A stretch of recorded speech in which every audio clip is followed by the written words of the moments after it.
নানা রকম অদ্ভুত গল্প হচ্ছিল সেদিন আমাদের লিচুতলার আড্ডায়। কিন্তু সেসব নিতান্ত পানসে গোছের ভূতের গল্প। পাড়া গাঁয়ের বাঁশবাগানের আমবাগানের গেঁয়ো ভূত সাদা কাপড় পরে রাত্রে দাঁড়িয়ে থাকে, ওসব অনেক শোনা আছে। ওর বেশি আর কেউ কিছু বলতে পারলে না। এমন সময় শরৎ চক্রবর্তী আড্ডায় ঢুকলেন। তিনি আবগারি বিভাগে বহুদিন কাজ করে অবসর গ্রহণ করেছেন। 60-এর কাছাকাছি বয়স, তান্ত্রিক সাধনা করে।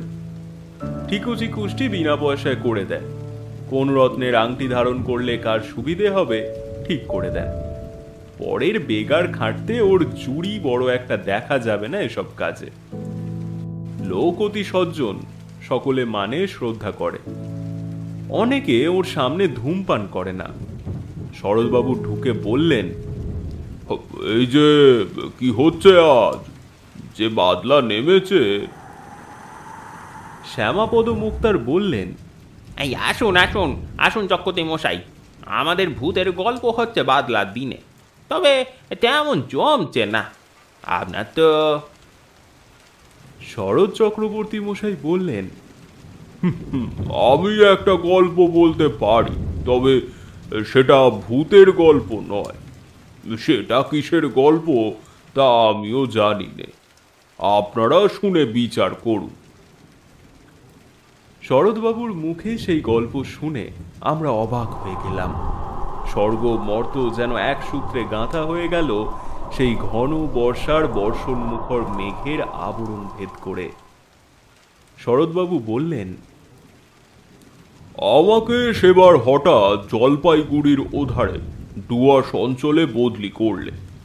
আমার পরিবারবর্গ তখন ঢাকায়। তাদের ওখানে রেখে জলপাইগুড়ি চলে গেলাম। নতুন জায়গা, সেখানে নিজে না দেখে শুনে কি করে সবাইকে নিয়ে যায়। বিশেষ করে ছেলে মেয়েরা তখন ঢাকা স্কুলে পড়াশোনা করছে। যেখানে গেলাম সেখানটা জলপাইগুড়ি থেকে অনেক দূর, ছোট লাইনে যেতে হয়। পথে চা বাগান পড়ে, বনময় অঞ্চল। কিন্তু দূরে সবুজ বনরেখার পটভূমিকায় হিমালয়ের উত্তুঙ্গ শিখরমালা চোখে পড়ে। বড় নির্জন স্থান। আমি যে জায়গায় গেলাম তার নাম হলদিয়া। ছোট্ট জায়গা।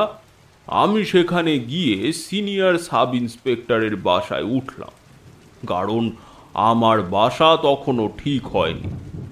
সে ভদ্রলোকের নাম রেবতী মোহন মুখুজ্জে, বাড়ি নদিয়া জেলা।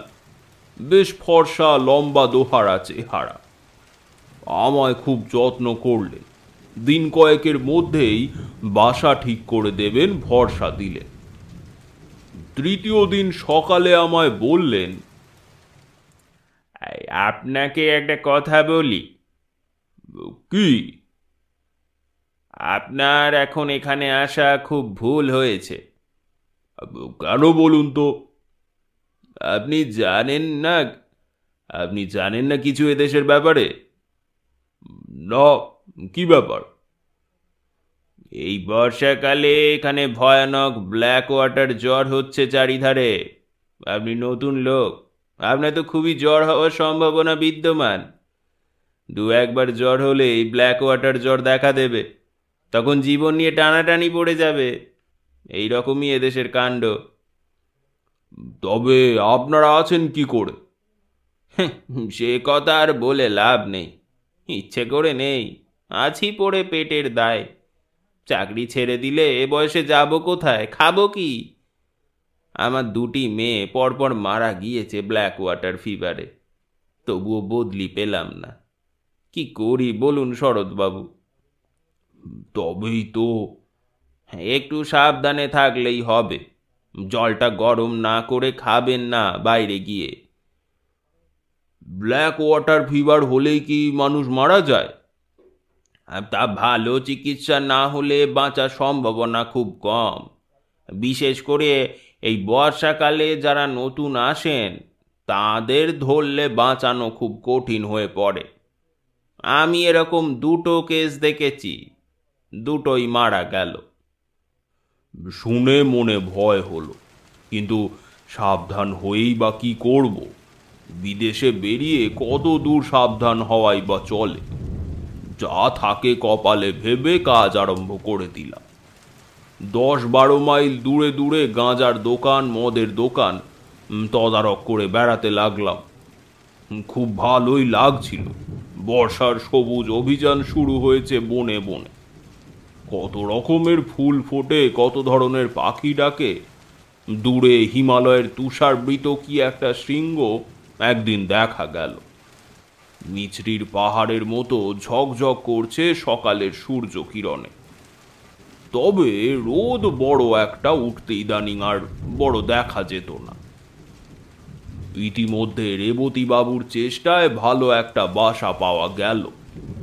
উঁচু কাঠের খুঁটির ওপর কাঠের তক্তা বসিয়ে তার উপর বাংলো ধরনের ঘর করা হয়েছে।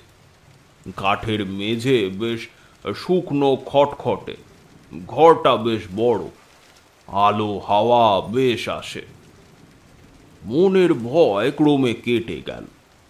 তখন মনে ভাবি, রেবতী বাবুর ওটা উচিত হয়নি। এখানকার মাটিতে পা দিতে না দিতেই অমন ভয় দেখিয়ে দেওয়া কি ভালো হয়েছে? কেন করলেন ওটা রেবতী বাবু? অন্য কোনো মতলব ছিল নাকি? তা 7-5 ভাবি। এখানে আমার এক ব্রাহ্মণ আর্দালি জুটল, নাম দিগম্বর পাণ্ডে। লোকটা অনেক দিন সেখানে আছে। রান্না করতো খুব ভালো। সে হাট বাজার রান্না বান্না সবই করতো, কোনো অসুবিধে ছিল না। মাস 2 পর সেবার বামনাপাড়া নর্থ বলে একটা জায়গায় আবগারি তদারকে গেলাম। সেটা একটা চা বাগানের পাশে ছোট্ট বাজার। চা বাগানটা ট্রাকগুলোর গায়ে লেখা আছে বামনাপাড়া নর্থ টি এস্টেট। পাহাড়ি একটা ছোট নদী পেরিয়ে আমার গরুর গাড়ি বাজারে গিয়ে থামল। বেলা তখন 10টা। 2টি মারোয়ারি মহাজনের গদি আছে। তারা বন অঞ্চলের উৎপন্ন সওদা করে। দেবেন সামন্ত বলে মেদিনীপুরের একজন ব্যবসায়ীর কাঠের কারবার আছে। গাঁজা ও আফিমের দোকান সেই দেবেন সামন্তর ভাই শশী সামন্ত।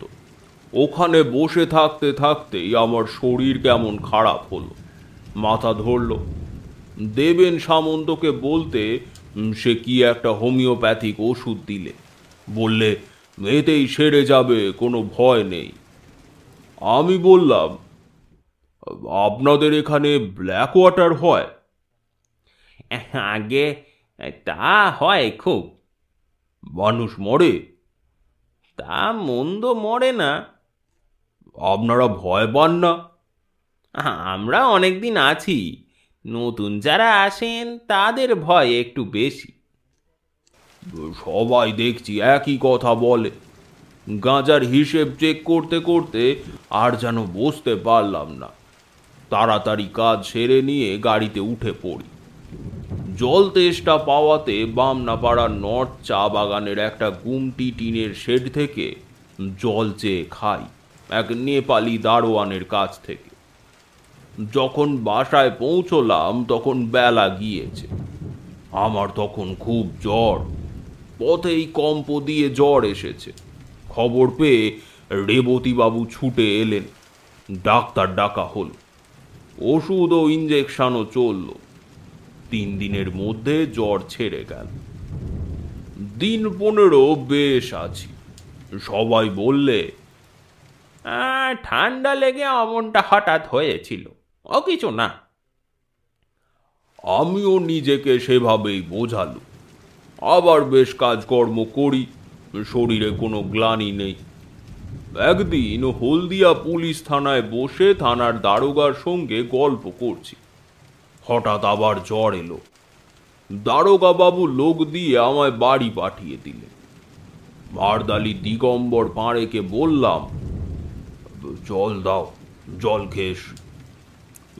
খেয়ে শুয়ে পড়লাম। 3 দিন ভীষণ জ্বরের ঘোরে কাটল। রেবতী বাবু এবং থানার দারোগা বাবু দুবেলায় আসতে। কিভাবে আমার সাবু বার্লি তৈরি করতে হবে আমার আর্দালিকে শিখিয়ে দিয়ে যেতেন। 3 দিন পরে জ্বর আবার কমে গেল। ক্রমে বেশ সেরে উঠলাম, কাজকর্ম আবার শুরু করে দিলাম। দিন 15 পরে চা বাগানের একটা আবগারি কেস দেখতে গিয়েছি, আবার হঠাৎ জ্বর এলো। এবার একটা জিনিস লক্ষ্য করলাম, এখানকার জ্বর ভেলকিবাজির মতো আসে, আবার ভেলকিবাজির মতো চলে যায়। সুতরাং প্রথম প্রথম জ্বর এলে আমার যেরকম ভয় হতো, এখন গা সওয়ার দরুন সে ভয় একেবারেই নেই। আরদালিকে ডেকে বলে দিলাম আগের মতো পথ্য প্রস্তুত করে আমাকে যেন খাওয়ায়। এবার কিন্তু একটু অন্যরকম হলো, অত সহজে এবার আমি নিষ্কৃতি পেলাম না। দিন 2 পরে উৎকট ব্ল্যাক ওয়াটার জ্বরের সব লক্ষণগুলি আমার মধ্যে ফুটে বেরুলো। অতিরিক্ত রক্তপাতের দরুন অত্যন্ত দুর্বল হয়ে পড়লাম। সেরে উঠতে 5-6 দিন লেগে গেল। দিন 2 পথ্য করবার পর একদিন সকালবেলা আমার সঙ্গে রেবতী বাবু আর দারোগা বাবু দেখা করতে এলেন। আরদালিকে চা করে দিতে বললাম, কিন্তু তারা চা খেলেন না। পরে বুঝেছিলাম তারা চা খাননি ব্ল্যাক ওয়াটারকে ছোঁয়াচে জ্বর ভেবে। দারোগা বাবু বললেন, শরৎবাবু, একটা কথা বলি। বলুন। আপনি এখান থেকে চলে যান।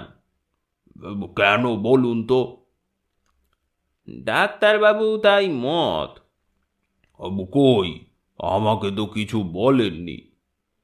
দারোগা বাবু ইতস্তত করে বললেন, না, আপনাকে বলেননি, আমাদের বলেছেন আপনাকে বলবার জন্য কি না, তাই বলা উচিত ভাবলাম। উনি বলেছেন আপনার অসুখ খুব খারাপ, মানে। আমি তো সেরে গিয়েছি। ও সারা বড় কঠিন শরৎবাবু। বেশ, তাহলে স্টেশন পর্যন্ত আমি যাব কি করে? রক্ষিয়াঘাট পার হবার তো কোনো উপায় দেখি।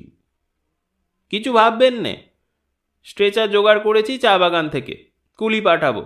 পুলিশের একজন লোক সাথী থাকবে, আপনাকে ট্রেনে উঠিয়ে না দিয়ে তারা ফিরবে না। বেশ বেশ। আমি তখন জানতাম না যে আজই আমার জীবনের শেষ দিন হতো যদি, কিন্তু সে কথা ক্রমে বলছি। আমি সম্মতি দিলে দারোগা বাবু চলে গেলে। তখন বেলা 9টা হবে। গরম জল করে নিয়ে আসতে বললাম আরদালিকে, গা হাত মুছবো বলে। তারপর 1 বাটি বার্লি খেলাম, আরো একটু বেলা হলে 2টো ভাতও খেলাম। বেলা 12টার পর লোকজন এলো স্ট্রেচার নিয়ে। এই পর্যন্ত বলে শরৎ চক্রবর্তী বললেন, একটু চা খাবার ইচ্ছে হচ্ছে যে। আমরা বললাম, আহা, গল্পটা আগে শেষ করুন না, চা হবে তারপর। চা খেয়ে নিয়ে বলবো। এইবার গল্পের আসল অংশটাতে এসে গিয়েছি কিনা একটু গলা ভিজিয়ে নিয়ে বলি। নিতাইবাবু উকিল বললেন, একই কথা। আপনি বললেন ব্ল্যাক ওয়াটার জ্বর হলো, সেরে গিয়ে আপনি পথ্য করলেন, অথচ ডাক্তারবাবু কেন আপনার অসুখ খারাপ বললেন? অসুখ তো সেরে গিয়েছিল। সেরে গিয়েছিল কিরকম সেবার এখনই সেটা শুনলে বুঝতে পারবেন। আসলে সারেনি। তবে পথ্য দিয়েছিল কেন ডাক্তার? এ কথার জবাব আমি দিতে পারবো না, কাউকে জিজ্ঞেসও করিনি। তবে যেমন ঘটেছিল সেই রকম বলে যাচ্ছি। এটা একটা অদ্ভুত কথা বলছেন আপনি। কিরকম সে দেশের ডাক্তার বুঝলাম না মশাই। এ কথাটা আমিও কখনো ভেবে দেখিনি। আচ্ছা, এবার বলি গল্প। শরৎ চক্রবর্তী পুনরায় গল্প আরম্ভ করলেন। বেলা 12টার পর স্ট্রেচার নিয়ে এলো চা বাগানের লোকজন। সেখানে দাঁড়িয়েছিলেন রেবতী বাবু ও দারোগা বাবু। আমি আরদালি জিনিসপত্র গোছাচ্ছি, এমন সময় আমার এলো জ্বর, ভীষণ কম্প জ্বর।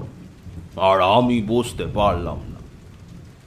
ঘরের মধ্যে গিয়ে তাড়াতাড়ি বাঁধা বিছানা আরদালিকে দিয়ে খুলিয়ে পাতিয়ে শুয়ে পড়লাম। এবার আমি আর কিছুই জানি। আমার সমস্ত চৈতন্য লুপ্ত হয়ে গেল এক ঘন অন্ধকারের আবরণের অন্তরালে। যখন আবার আমার জ্ঞান হলো, তখন দুটো জিনিস আমার চোখে পড়ল প্রথমেই। অন্ধকারের মধ্যে একটা কি গাছের ডাল পাশের জানালার বাইরে হাওয়ায় দুলছে। দ্বিতীয় জিনিস হলো, আমার বাক্স পুঁটুলি আমার পায়ের দিকে দেওয়ালের কাছে রয়েছে এবং আমার ছাতিটা দেওয়ালের কোণে হেলানো রয়েছে। আমি কি রেলওয়ে ট্রেনে উঠেছি? কিন্তু এত অন্ধকার কেন রেলের কামরা? অন্য লোকই বা নেই কেন কামরায়? তারপর আস্তে আস্তে আমার মনের আকাশ মেঘমুক্ত হয়ে আসতে লাগলো। আমার মনে পড়ল যে আমি স্ট্রেচারে আদেও উঠিনি। জ্বর আসাতে ঘরে এসে শুয়ে পড়েছিল। কিন্তু ঘরই যদি হয়, আরদালি দিগম্বর কই? ঘরে আলো জ্বালেনি। আমি কোথায়? তৃষ্ণা পেয়েছি, ডাকতে গেলাম ওকে। গলার স্বর আটকে গেল। দুবার ডাকতে গেলাম, দুবারই তাই হলো। আমার মনে হলো বাইরে চাঁদ উঠেছে। জানালা দিয়ে ঘরের মধ্যে চাঁদের সামান্য আলো এসে পড়েছে। কিছুক্ষণ সামনের দিকে চেয়ে রইলাম। ঘরের মধ্যে বা বাইরে কোথাও কোনো শব্দ নেই। হঠাৎ আমার দৃষ্টি নিবদ্ধ হলো বাইরের দিকে। কে ওখানে? বাইরে কে? এই দেখুন, এতদিন পরে মনে পড়েও আমার গা শিউরে উঠল। দেখলাম কি জানেন? একটা কালো মতো মেয়ে অত্যন্ত দ্রুত গতিতে আমার ঘরের চারিপাশে ঘুরছে আর একটা কাঠি দিয়ে মাটিতে কি করছে। দুবার আমার সামনের দরজার ফাঁক দিয়ে সে নিচু হয়ে ঘুরে গেল। তিনবারের বার মেয়েটি হঠাৎ মুখ উঁচু করে আমার দিকে চেয়ে হাত নেড়ে বললে, কোনো ভয় নেই, গণ্ডি দিচ্ছি।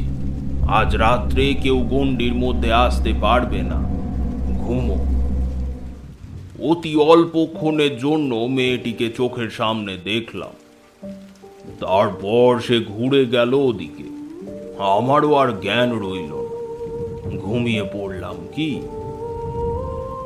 এরপরে কতক্ষণ পরে জেগে উঠেছিলাম তা বলতে পারবো না, কিন্তু তখন চোখ খুলেই দেখলাম সেই কালো মেয়েটি আমার শিয়রের কাছে বসে। তার বয়স 18 বছরের বেশি হবে বলে আমার মনে হলো না।